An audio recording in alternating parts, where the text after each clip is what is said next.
يا مساء الفل. بصوا بقى، انا عشان اكون واضحة وصريحة معاكم، جت الساعة 2:30 بالليل اكتشفت ان انا ما جبتش للاخ اللي عندي فينو. فطبعا مش هوديه المدرسة من غير ما ياخد معاه فينو، سندوتشات، اي حاجة.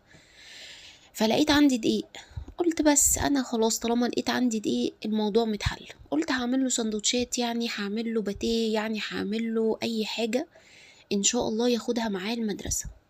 طلع بقى ايه القمر ده، يعني بصراحة جميل جدا، حلو قوي، باتيه زي القمر، سندوتشات زي القمر، زي ما تسميه سميه.